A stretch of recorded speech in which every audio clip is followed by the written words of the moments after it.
iyo aakhiro xumo waay ninkii waxa sameeyay ilaahay agtiis waxa uu yaal asaga yaqaan marka gudoomiye waa mahadsan tahay mudanayaal iyo marweyn arin kala raba in ku soo qoobo anagoo wasiir Jubbaland ee Kismaayo ka yimid oo diyaarad Kismaayo ka soo raacay waxaan imid eelboorka Muqdisho hadda ka hor eelboorkaas Muqdisho markaan imid waxa la iigu yiri dadkii 30 qof oo diyaaradda saarneen ka har adiga waa la ii celiyay aniga waayahay baasaboor Soomaali diplomatic waan wataa baasaboorkaada keena liidhay baasaboorkii aan dhiibay wiilal yar yar oo bagreeshinka joogan ayaa aniga ma arka igu mashquulay baasaboorkii haddaan bixiyay way u jeedaan qol yar ay ku jiraan dhaxdoon waxaan noo dhaxeeyay muraayad yar oo meel yar ku buurtaysan oo baxal yar oo kuusano la isku sawirana noo dhaxeeyay wiil wuxuu fiirinayaa baasaboorku saan u fiirina wuxuu leeyahay kan baasaboor diplomatic buu wataa kii kalena waa maqlaya aniga wuxuu leeyahay war habarta u sheegay baasaboor Soomaali diplomatic wuxuu sheegay $50 keen marka asaga af Soomaali uu ayna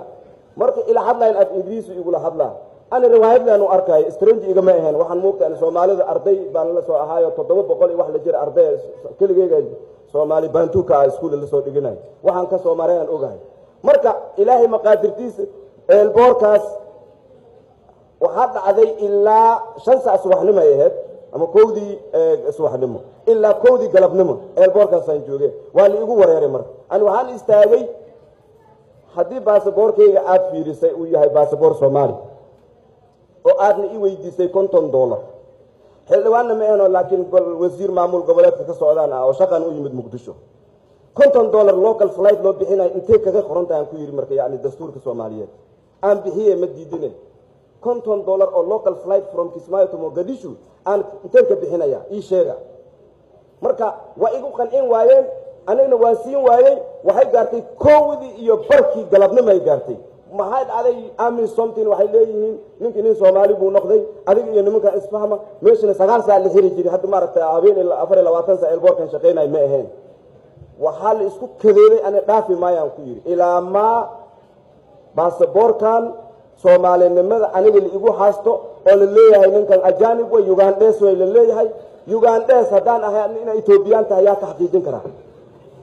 ani Ugandese ab igu tiri adina Ethiopian tahay yaa ku xubin kara marka adiga waxay noqotay waa maalintii igu horeysay gaari bullet proof ah eelboorka la iga soo saaro ra'iisul wasaare Cabdiweli iyo markii aan iga soo saaray marka dhibaatooyinkaas amal wax la mid ah jiro salaada la iga soo saaray xildhibaan aamus ani wiilgeeyga macdan in badan ah aniga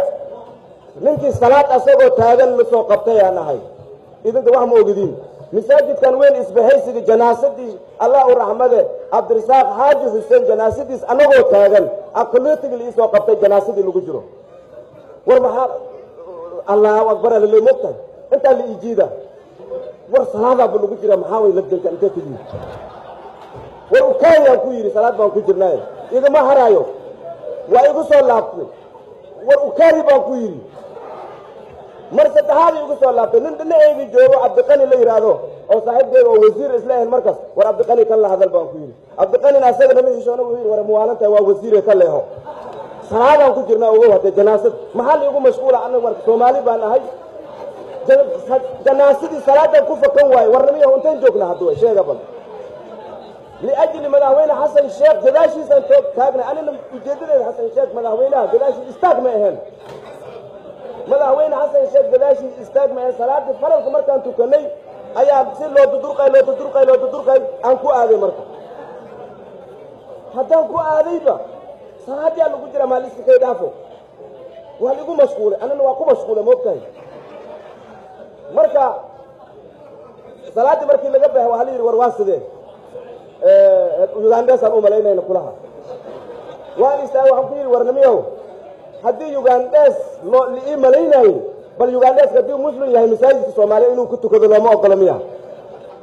marka anyway marka gudoomiye waxaan oofana inaad si fiican la isiyo aniga arrimaha wax ka daran ka sii hadlo waana mahadsantii raalli ahada